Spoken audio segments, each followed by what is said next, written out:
So when we were doing the tile of shame, we kind of had two options. We were like, oh, we want this really minimal one that kind of fits in the form factor of the tabletop tiles. But we also had this idea, we want like a full-size dice jail that can fit like a bunch of stuff in.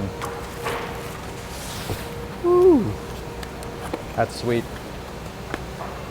So that, basically what Monsieur Birch, it's birch and it has these little bark pockets in it. Whether it's from the tree getting scratched or scraped or a bug infestation or something, and the bark kind of grows inside in these little nodules, and you get this like really distinctive texturing in the wood. I'm hoping it's thick enough. Oh, we got like a 32nd of an inch to work with. Oh, I have to be pretty careful. We got what, 1, 2, maybe 4. I want this. This is what I want it to be made out of, like this real, yeah. Oh my gosh. That's freaking gorgeous. That's really nice. Firm Life has seen kind of the debacle that we've had with our old CNC, and this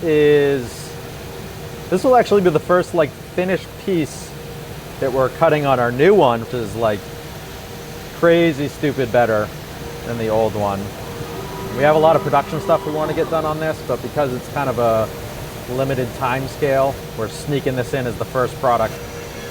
These tabletop tiles are kind of the first product that we've developed digitally with CAD rather than like doing it completely physically in the shop. So it's a little different. This is what we're making here. So basically it is the tile of shame, but bigger, badder. You can hold a lot more dice in here that are misbehaving. It's been really interesting to develop a product like this. So this is the size blank that we're using. Really, I'm just trying to figure out, we gotta get at least one straight line going. So we should be able to get 4 blanks out of it, which will hopefully make 2 dice jails.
We got these 2 sweet pieces.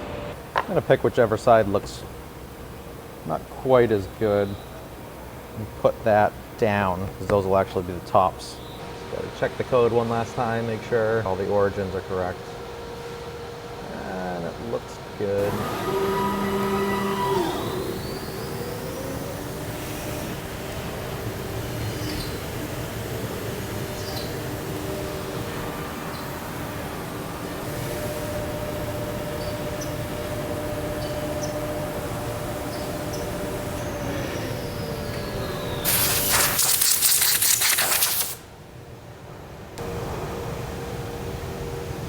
These little sockets that we have that allow these tabletop tiles to stack are actually shelf pin inserts.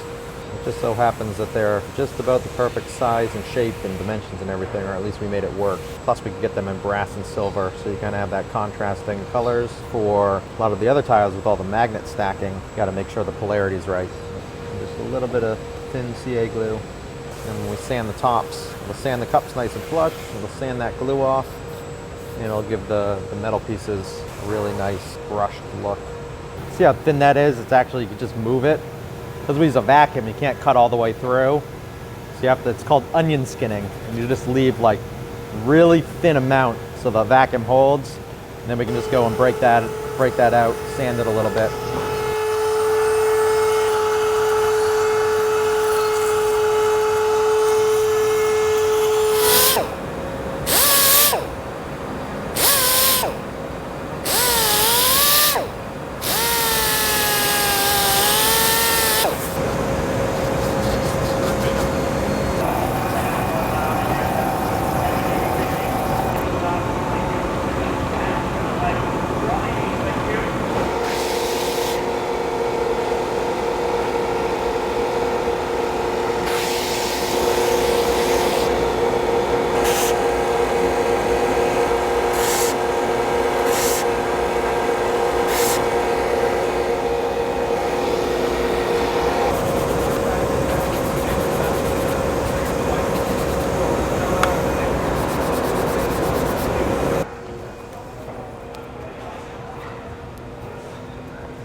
This is always great with these kind of woods. It really brings out the grain patterns. You know, burls, tiger maple, woods with that kind of iridescence. Man, look at that grain. That's sweet. Great thing about this finish, just wipe it on, wipe it off. Really quick, really easy. Looks fantastic. Kind of lets the wood and the grain speak for itself. Yeah, it feels great. Quick QC.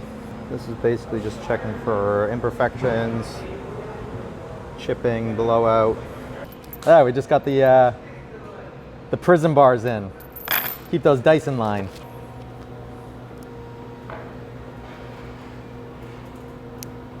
This is pretty funny. This is like a legit jail. I love it. Oh, they're actually lining up. That is the beauty of CNC precision. Just trying to do that by hand would have been a nightmare. That is a strong press fit.